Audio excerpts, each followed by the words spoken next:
salon Handicap, Emploi et Achat Responsable. Je suis avec Emmanuel Constance, le président de l'ADAPT, l'association pour l'insertion sociale et professionnelle des personnes handicapées. Monsieur Constant, bonjour. Bonjour. Aujourd'hui, comment l'ADAPT accompagne les personnes en situation de handicap ?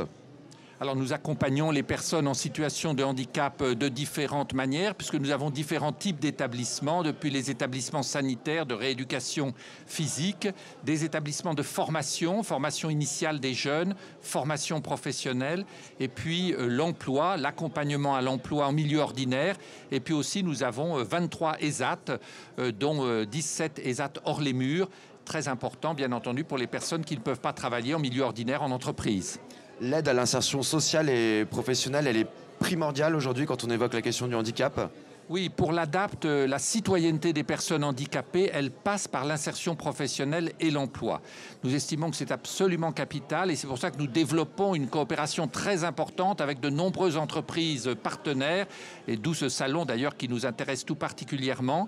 Et puis, bien entendu, il y a là des objectifs très importants puisque la situation est quand même très mauvaise, avec un taux de chômage double de la situation générale du pays pour les personnes handicapées. Selon vous, comment on peut améliorer cette situation ? Alors on peut améliorer de nombreuses façons. C'est très important de mettre en place tous les moyens nécessaires. Je pense par exemple à l'alternance qui, dans le domaine de la formation, pour élever la qualification des personnes en situation de handicap, c'est un moyen primordial et essentiel. Il faut donc le développer. Je pense également à l'emploi accompagné en coopération, en partenariat avec les entreprises. C'est quelque chose qui va se développer puisque la loi a été votée. Et donc, à l'ADAPT, nous nous mobilisons là-dessus et nous nous battons très fortement. Bien entendu, l'enseignement initial, que ce soit au niveau scolaire et puis au niveau universitaire où la France, grandes écoles universitaires, a quand même beaucoup de retard, qu'elle commence à rattraper tout doucement, eh bien là, il faut mettre le paquet pour pouvoir avoir des réussites. Un mot aussi sur le rôle de l'innovation autour de la question du handicap. Vous pouvez nous en parler un petit peu ? De quelle façon l'innovation crée, aide ?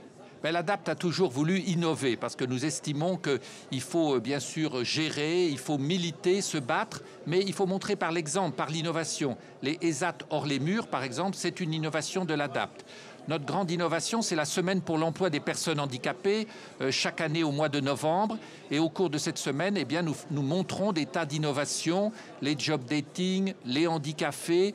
Nous avons des milliers, des dizaines de milliers de personnes qui viennent à la rencontre directe entre les recruteurs et les personnes en situation de handicap. Et puis, l'année dernière, nous avons lancé des hackathons. Donc, c'est des groupes de réflexion pluridisciplinaires qui portent des projets. Et nous en avons sélectionné 5 que nous sommes en train de mettre au point avec les entreprises partenaires et notamment des PME. Parce que c'est un axe important, ce sont les PME pour nous qui sont un réservoir d'emploi pour les personnes en situation de handicap. Vous avez un exemple sur ces 5 solutions qui sont proposées ? Vous pouvez nous en décrire un ? Alors nous avons notamment prévu un système de bus pour pouvoir faire accéder, informer les PME sur l'emploi des personnes en situation de handicap. Parce que c'est très difficile pour les entreprises qui ne connaissent pas, ça peut leur apparaître comme un coût, une charge, alors que c'est un investissement. Il y a des aspects très positifs pour l'ensemble de l'entreprise. Et donc là, nous avons valorisé ce système de bus action dans les entreprises et les quartiers. Et justement, comment le handicap crée de la valeur au sein d'une entreprise ?